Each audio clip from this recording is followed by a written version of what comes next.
صوفیہ، خاندان والوں کو رشتے کے بارے میں بتا دو، منگنی کا جھنجھٹ تو ہم نے پالا ہی نہیں، آغا جانی نے صوفیہ بیگم سے کہا تو وہ سر اسبات میں ہلا گئیں۔ اور ہاں شائستہ، ذرا جمیلہ آپا کو فون ملاؤ، بڑی خفا ہو رہی تھیں کہ ان کی نواسی کا رشتہ ان سے پوچھے بغیر ہی کر دیا۔ ان کو تو راضی کروں، ورنہ یہ نانی نواسی تو مجھے تنگ کر دیں گی، آغا جانی نے ہنستے ہوئے شازیہ اکرم سے کہا۔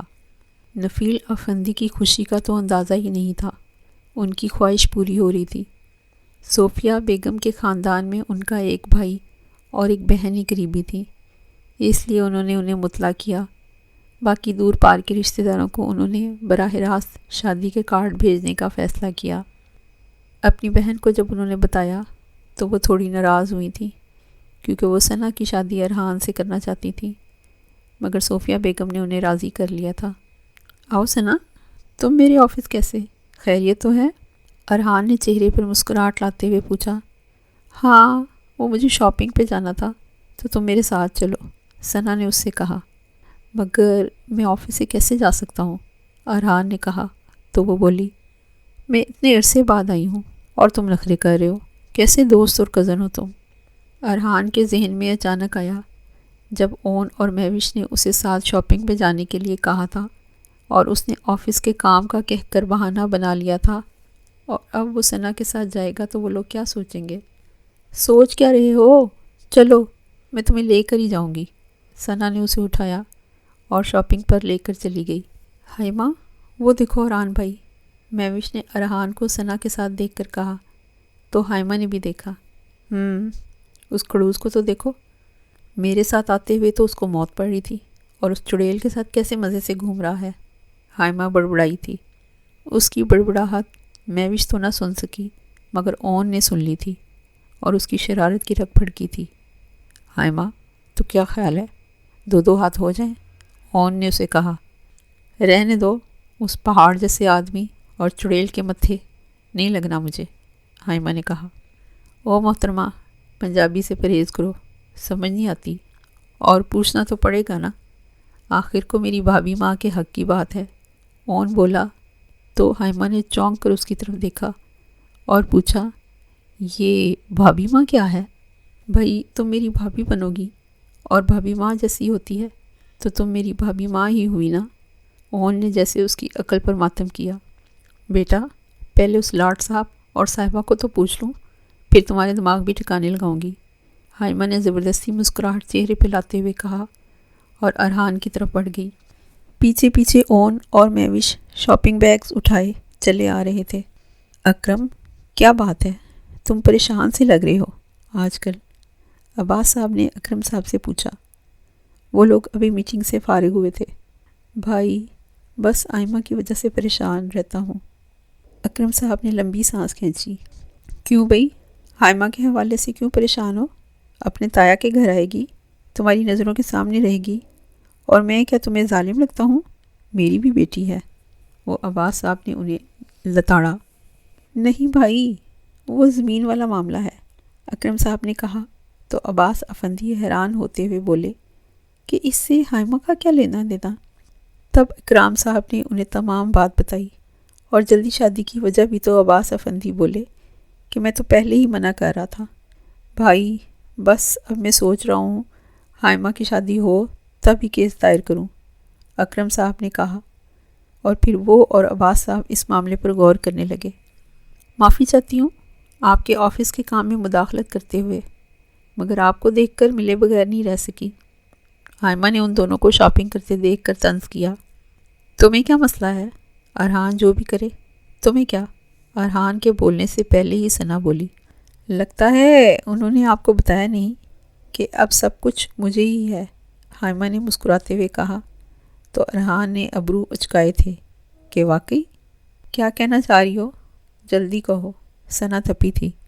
ارے ڈیئر کزن، تمہیں ابھی خالہ نے بتایا نہیں، اور بگ بھی آپ نے بھی نہیں بتایا، اون نے انٹری ماری تھی۔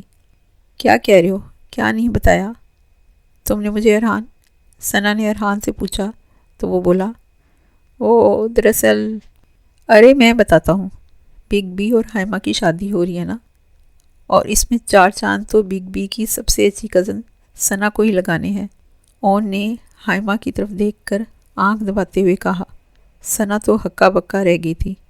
بھائی، ہم لوگ ابھی شادی کے کارڈ لینے جا رہے ہیں، آپ ہائمہ کو گھر چھوڑ دیں، ثنا کو ہم خود چھوڑیں گے، مہوش نے کہا تو اون اور ہائمہ اس کے حملے پر آشش کر اٹھے۔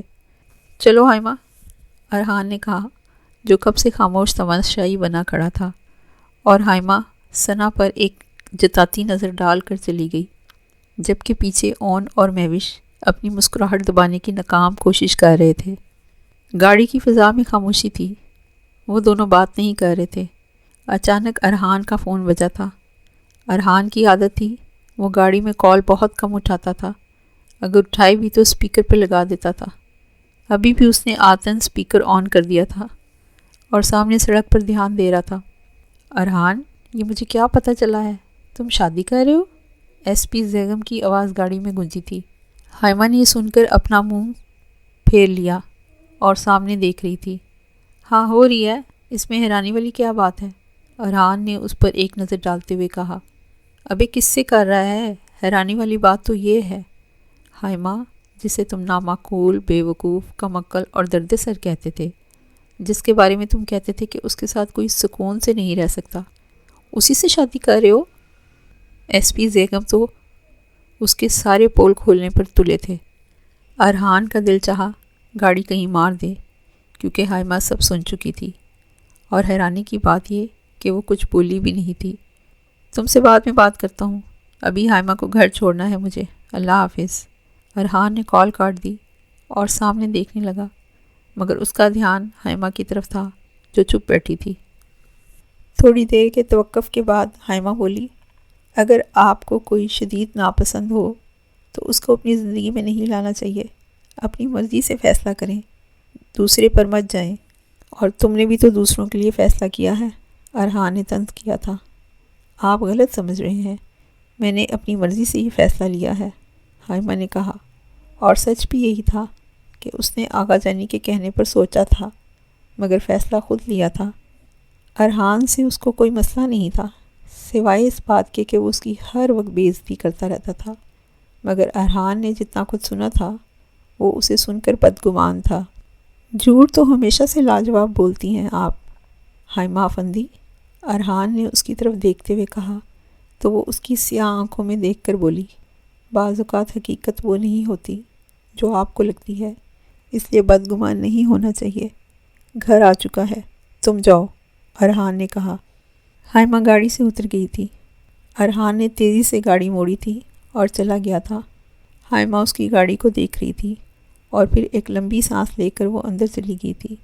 آج کی بات چیت نے ہائمہ کو ذہنی طور پر پریشان کر دیا تھا۔ وہ سوچ رہی تھی کہ کیا اس نے غلط فیصلہ کیا ہے، ذہن پر ایک بوجھ سا تھا۔ وہ سوچ سوچ کر پریشان تھی کہ کیا اسے فیصلہ بدل دینا چاہیے۔ ارے واہ، آج تو مزہ آ گیا، اون مہوش سے بولا۔ وہ لوگ ثنا کو اس کے گھر چھوڑ کر واپس آ رہے تھے۔ اون، وہ تمہاری کزن ہے، تم اس کے ساتھ ایسے بات کیوں کر رہے تھے؟ میری اور ہائمہ کی تو الگ بات ہے، مہوش نے اس سے پوچھا۔ ارے چھوڑو ایسی نکچڑی کزن کو، بچپن میں تو مجھے مار بھی لیتی تھی اور اس کا نخرہ مجھ سے برداشت نہیں ہوتا، اون نے جواب دیا۔ ہائمہ بھی تو لڑتی ہے تمہارے ساتھ، پھر بھی اس کی اور تمہاری کیسے بنتی ہے؟ مہوش نے سوچتے ہوئے پوچھا۔ ہائمہ اس کی طرح فالتو نخرے نہیں کرتی، وہ دوستانہ طبیعت رکھتی ہے، اور ہم لوگ آپس میں تو لڑ سکتے ہیں، کسی اور کو یہ اجازت نہیں دیتے کہ وہ ہمیں کچھ کہے، اور میری کوئی بہن بھی نہیں ہے، اس لیے بچپن سے ہائمہ کو ہی بہن سمجھا ہے، اون نے لمبا جواب دیا تھا۔ مگر بگ بی کی تو اس سے بہت اچھی دوستی ہے، مہوش نے اگلا سوال پوچھا۔ بگ بی کو نا اپنے جیسے سڑے ہوئے لوگ پسند ہیں، چھوڑو انہیں، تم نے وہاں جو عین موقع پہ تیر پھینکا، مزہ آ گیا، اون نے مسکراتے ہوئے کہا، تو وہ ہنس دی اور بولی، بس تمہاری اور ہائمہ کی صحبت کا اثر ہے، تو وہ ہنس دیا اور بولا، اچھی بات ہے، ہائمہ تو آج کل زخمی شیرنی بنی ہوئی ہے، اب تم اور میں ہی مزہ کریں گے۔ رہنے دو مجھے، بگ بی سے ڈانٹ نہیں کھانی، مہوش نے فوراً کہا تھا۔ ارے ہائمہ بیٹا، اون اور مہوش کہاں ہیں؟ صوفیہ بیگم نے پوچھا۔ تائی امی وہ ثنا کو چھوڑنے گئے ہوئے ہیں، ابھی آ جائیں گے، حائمہ نے کہا اور اپنے کمرے میں چلی گئی تھی۔ صوفیہ بیگم کا فون بجا تھا تو انہوں نے دیکھا شمائلہ افندی کا فون تھا۔ السلام علیکم شمائلہ، کیا حال ہے؟ صوفیہ بیگم نے خوش دلی سے کہا۔ وعلیکم السلام بھابھی، میں ٹھیک ہوں، آپ سنائیں؟ انہوں نے بولا تو صوفیہ بیگم بولی، بس آغا جانی نے اچانک فیصلہ کر دیا، اب شادی کی تیاریاں جاری ہیں۔ بھابھی مجھے تو یقین مانے بہت خوشی ہوئی یہ سب سن کر۔ ساجد آج کہہ رہے تھے کہ مہوش کافی دنوں سے آپ کی طرف ہے، اسے واپس لے آؤں۔ شمائلہ افندی نے فون کی وجہ بتائی۔ ارے مہوش کو شادی تک یہیں رہنے دو، شادی والا گھر ہے، بہت کام ہے یہاں۔ اور ساجد بھائی کو میری طرف سے کہنا، مہوش ہماری بچی ہے، اسے یہاں کوئی تکلیف نہیں ہوگی۔ صوفیہ بیگم نے کہا۔ ارے بھابھی کیسی باتیں کر رہی ہیں، آپ تو جانتی ہیں وہ ملک سے باہر ہی رہتے ہیں، اس لیے چاہتے ہیں جب گھر آئیں تو بچوں کے ساتھ وقت گزاریں۔ شمائلہ بیگم نے ان کو تسلی دی۔ اچھا چلو، کل صبح اسے بھیج دوں گی اور شام کو اون اسے واپس لے آئے گا۔ صوفیہ بیگم نے کہا تو وہ بولی ٹھیک ہے، اور پھر شادی کی تیاریوں پر بات ہونے لگی۔ ماما حائمہ کہاں ہے؟ شام ہونے والی ہے مگر وہ نظر نہیں آ رہی، اون نے پوچھا تھا۔ ارے بیٹا اپنے کمرے میں ہے، جب سے آئی ہے، میں نے بھی نہیں بلایا، اچانک فیصلہ ہوا ہے، اسے وقت لگے گا سمجھنے میں۔ اللہ سے خوش رکھے، جواب شازیہ اکرم نے دیا تھا۔ ارے چچی فکر کیوں کر رہی ہیں، یہی تو ہوگی وہ، دیکھیے گا میں اور وہ مل کر آپ کا دماغ گھمائیں گے، اون نے ان کے کندھے دباتے ہوئے کہا۔ تو مہوش بولی، ممانی آپ پھر بیلنس ان کی پٹائی کریے گا۔ ارے نہیں بیٹا، یہی تو رونق ہے گھر کی، شازیہ اکرم نے مسکراتے ہوئے کہا۔ تو اون اسے چڑھاتے ہوئے بولا، بیرونی دشمنوں کی سازشیں ناکام ہو چکی ہیں، جس پر صوفیہ بیگم بولی، اون تنگ نہ کرو، حائمہ اور تم ہی ایک دوسرے کے مذاق برداشت کر سکتے ہو، یہ معصوم بچی نہیں۔ اللہ، ہونے والی بہو کے خلاف ہو گئی اس لڑکی کے لیے، یا اللہ میری توبہ۔ اون نے کانوں کو ہاتھ لگایا، سب ہنسنے لگے۔ اچھا مہوش بیٹا، کل تم اپنے گھر جانا، شام کو اون لے آئے گا، ساجد بھائی کو تمہاری یاد آ رہی ہے، صوفیہ بیگم نے بتایا۔ تو اون نے کہا، مجھے یہ ڈیوٹی قبول نہیں، پر میں فیس لوں گا۔ ایک ڈنڈا لگے گا نا تو مل جائے گی فیس، اب کی بار شازیہ اکرم نے جواب دیا۔ تو اون بولا، چچی آپ بھی؟ جی میں بھی، شازیہ اکرم نے کہا، اور سب اس کے منہ کے زاویے دیکھ کر ہنسنے لگے۔ چشم بد دور، حائمہ افندی یعنی میری ہونے والی بھابھی ماں تشریف لائی ہیں، اون نے حائمہ کو دیکھ کر کہا، جو لان میں آ رہی تھی۔ حائمہ نے اسے ایک نظر اٹھا کر دیکھا اور بولی، اندر کو کھسک لو ورنہ خون پی جاؤں گی تمہارا۔ اچھا جا رہا ہوں، اون نے کہا اور اٹھ کر اندر جانے لگا کہ اچانک مڑ کر بولا، بگ بی کا انتظار کر رہی ہو؟ اون کے بچے؟ حائمہ اس کی طرف بڑھی مگر وہ پہلے ہی بھاگ گیا تھا۔ حائمہ نے نانو امی کو کال ملائی، وہ دن کو ان کی کال نہیں سن پائی تھی مگر ابھی اس نے خود کو نارمل کر لیا تھا۔ السلام علیکم نانی، حائمہ نے کہا تو وہ بولی، وعلیکم السلام میری پتری، کتھے سی تو دیہڑی، فون کیتا سی چکیا نہیں تو؟ تینوں نہیں پتا تیری نانی تیرے نال گل کیتے بغیر رہ نہیں سکتی۔ وعلیکم السلام بیٹا، کہاں تھی؟ دن کو فون کیا تھا تم نے اٹھایا نہیں، تمہیں معلوم نہیں تمہاری نانی تمہارے ساتھ بات کیے بغیر نہیں رہ سکتی؟ ارے نانی میں بھی تاڑے بغیر نہیں رہ سکتی، بس سارے چ درد سی۔ ارے نانو امی میں بھی آپ کے بغیر نہیں رہ سکتی، بس میرے سر میں درد تھا، حائمہ نے ان سے کہا۔ پتر تو خوش تے ہے نا؟ بیٹا تم خوش تو ہو نا؟ انہوں نے اس سے پوچھا تو وہ لمبی سانس کھینچ کر بولی، جی نانو، بس اب آپ آ جائیں کراچی۔ کی لیاواں تیرے واسطے؟ پنجاب تو۔ تمہارے لیے پنجاب سے کیا لاؤں؟ نانو نے کہا تو وہ ہنستے ہوئے بولی، باجرہ لے آئیے گا، اس کی روٹی بنائیں گے اور دیسی گھی بھی، اس کے پراٹھے کھائیں گے۔ اچھا نانو بعد میں بات ہوگی، اس نے کہا اور فون بند کر دیا۔ وہ پیچھے مڑی تو ارحان کھڑا تھا، ابھی آفس سے ہی آیا تھا، شرٹ کے کف مڑے ہوئے، بال ماتھے پر آئے ہوئے تھے۔ حائمہ نے اسے دیکھا وہ بھی اسے ہی دیکھ رہا تھا۔ دونوں کی نظریں ملی تھیں۔ مجھے تو لگا تھا تم انکار کر دو گی، مگر تم تو دوسروں کی شادی کی دعوت دے رہی ہو۔ ارحان فوراً دوسری طرف دیکھتا ہوا بولا، مجھے لگتا ہے فیصلہ آپ پر بھاری پڑ رہا ہے۔ اگر اس کا بوجھ نہیں اٹھا سکتے تھے تو فیصلہ کیا ہی کیوں تھا؟ حائمہ نے اسے کہا، میں نے یہ فیصلہ اپنی پوری رضامندی سے کیا ہے، تمہاری طرح نہیں ہوں۔ ارحان نے اسے دیکھتے ہوئے کہا، میں نے بھی اپنی مرضی سے لیا ہے، کسی کے دباؤ میں نہیں آئی۔ حائمہ نے کہا تو ارحان اندر بڑھا تھا۔ حائمہ کی آنکھوں میں آنکھیں ڈالتے ہوئے کہا، حائمہ افندی، تم کس کو دھوکہ دے رہی ہو، مجھے یا خود کو؟ میں بتا رہا ہوں بہت برا انجام ہوگا، اس لیے بہتر ہے کہ انکار کر دو۔ حائمہ نے اوپر چہرہ کر کے اس کی سیاہ آنکھوں میں دیکھتے ہوئے کہا، گویا میرے کندھے پر بندوق رکھنا چاہتے ہیں، بہت غیرت مند ہیں آپ تو۔ حائمہ نے مسکراتے ہوئے کہا۔ وہ 2 منٹ تک اس کی سرمئی رنگ آنکھوں میں دیکھتا رہا اور پھر منہ پھیر لیا۔ حائمہ وہاں سے چلی گئی تھی۔ ارے حائمہ کھانے پر نہیں آئی کیا؟ آغا جانی نے کہا۔ نہیں آغا جانی، وہ اپنے کمرے میں کھانا کھائے گی، شازیہ اکرم نے کہا تو ارحان کے منہ میں نوالا جاتے ہوئے رکا تھا۔ خیریت، طبیعت تو ٹھیک ہے نا اس کی؟ آغا جانی فکر مند سے ہوئے۔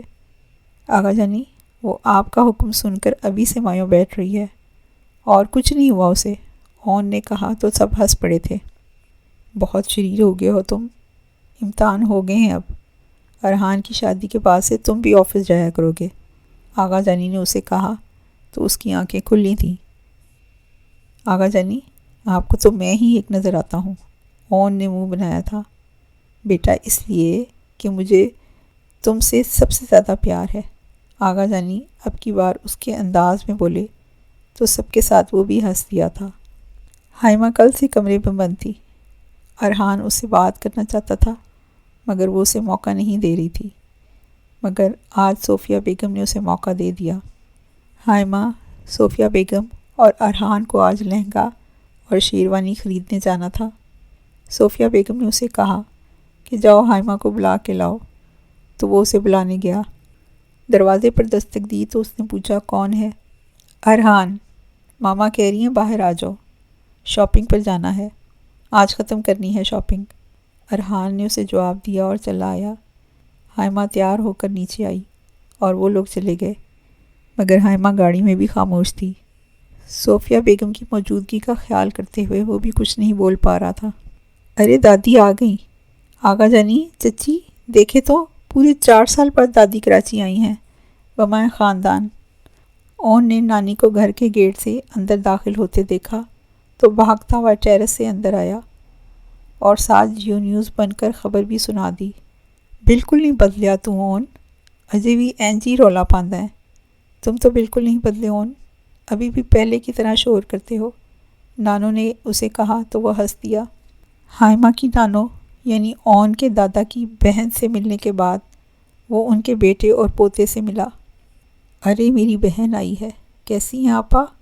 آغا جانی نے کہا تو وہ بولی، چل رہن دے ایڈا تو پیار ہوندا میرے نال تے تو ہر سال پجامہ باندھا، چل چھوڑ، اگر تمہیں مجھ سے اتنا ہی پیار ہوتا تو تم ہر سال پنجاب آتے، نانو نے گلہ کیا تھا۔ ایسے ہی اب ملنے ملانے کا کام جاری تھا۔ حائمہ بیٹا، تمہیں کوئی لہنگا پسند ہی نہیں آ رہا، تم ادھر دیکھو، میں اس طرف دیکھتی ہوں، صوفیہ بیگم نے اسے کہا اور چل دیں۔ ارحان نے موقع پایا تو فوراً اس کے پاس آیا اور بولا، تم نے انکار کیوں نہیں کیا اب تک؟ ارحان، اگر میں نے انکار کرنا ہوتا تو یوں شاپنگ نہ کر رہی ہوتی، حائمہ نے لاپرواہ سے انداز میں جواب دیا۔ تم پچھتاؤ گی، ارحان نے کہا تو وہ اس کی طرف پلٹ کر بولی۔ حائمہ افندی نے پچھتانا نہیں سیکھا اور پھر لہنگے دیکھنے لگی۔ پھپھو، حائمہ کہاں ہے؟ حائمہ کے ماموں کے بیٹے آکاشا نے شازیہ اکرم سے پوچھا۔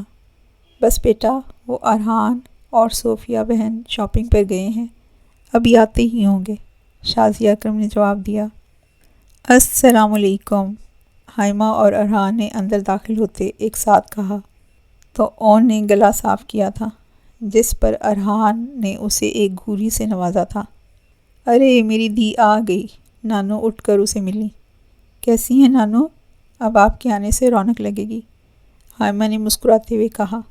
کی گل ہے ہائمہ، پنجابی بھول گئی ہیں؟ کیا بات ہے، پنجابی بھول گئی ہو ہائمہ؟ نانو نے کہا۔ نہیں نانو، بس دل نہیں چاہ رہا پنجابی میں بات کرنے کو، ہائمہ نے کہا، اور ماموں سلیمان سے ملی، اور پھر آکاشا سے، ارحان بھی سب سے ملا، اور پھر صوفیہ بیگم بھی ملی۔ ہائمہ کیا بات ہے، آج کل پریشان ہو؟ اون نے پوچھا تو وہ اسے بس دیکھ کے رہ گئی۔ اب تم مجھے بھی نہیں بتاؤ گی؟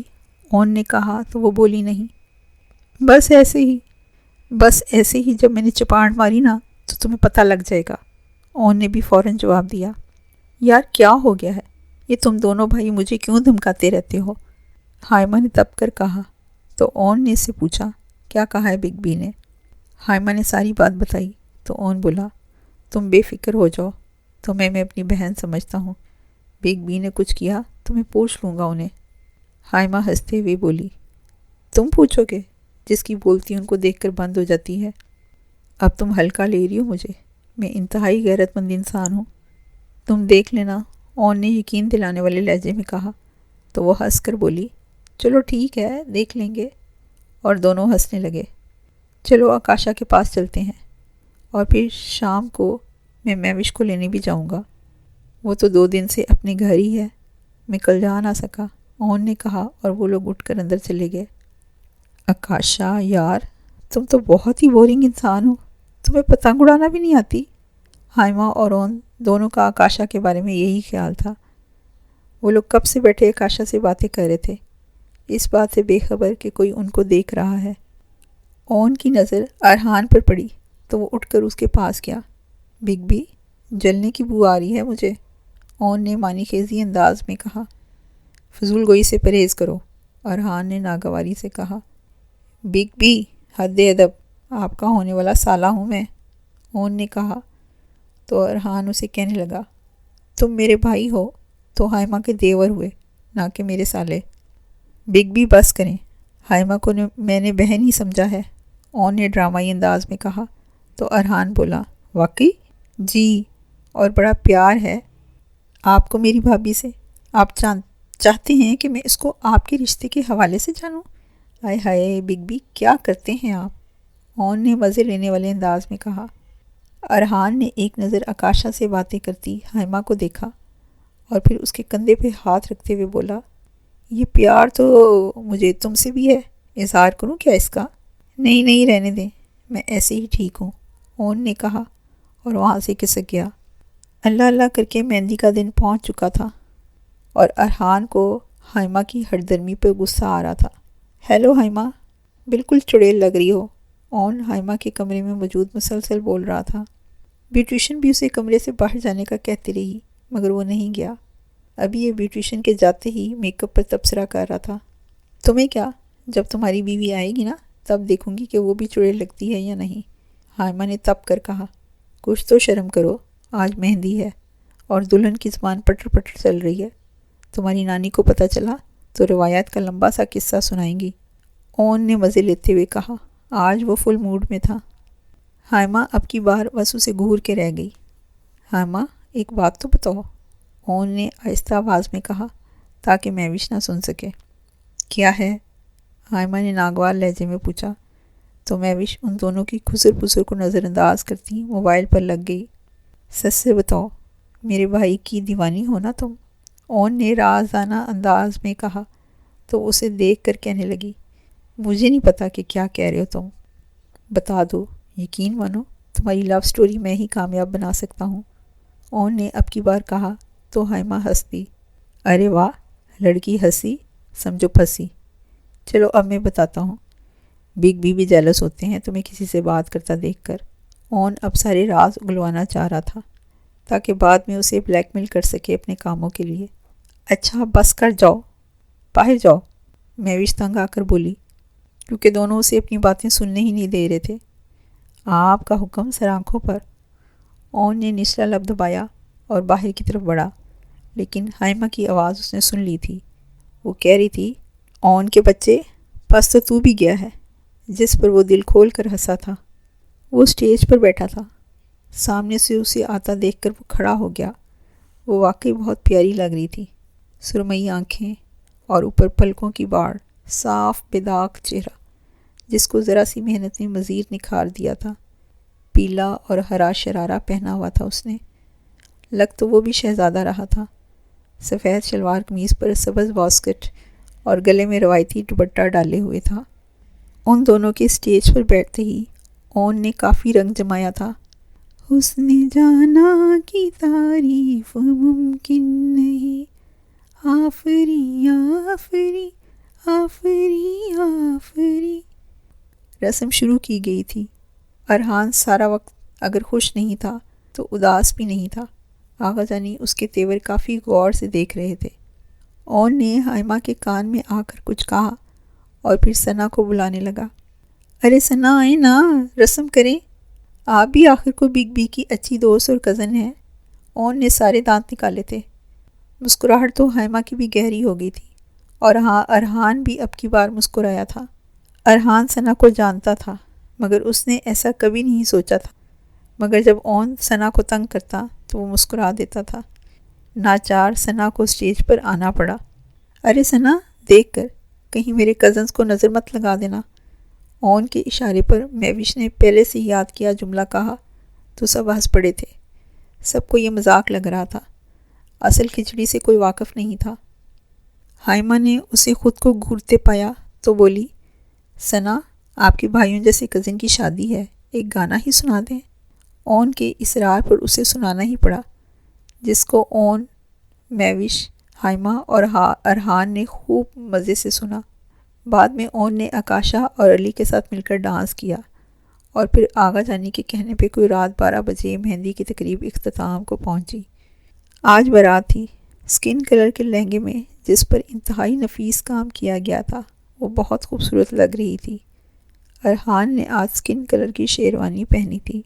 اون نے آج کالے رنگ کا 2 پیس سوٹ پہنا تھا، اور مہوش نے بھی آج کالے رنگ کا سوٹ پہنا تھا۔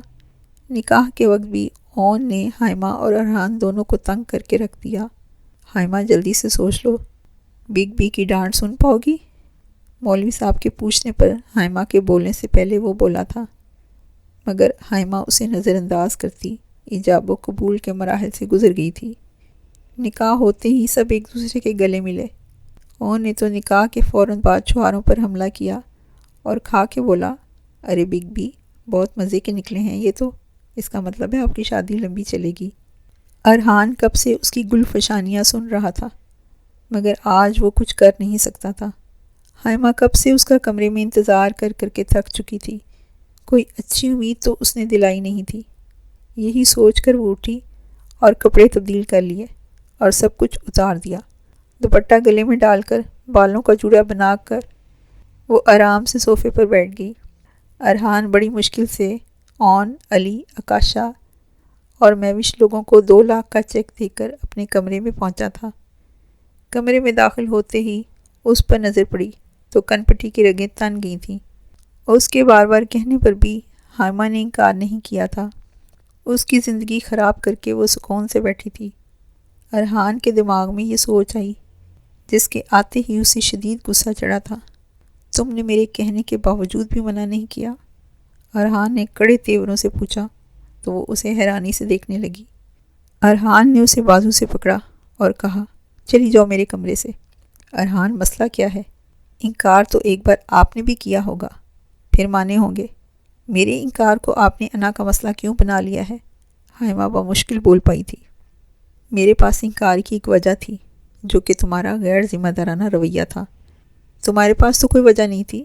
ارحان نے دوسری طرف رخ پھیرا تھا۔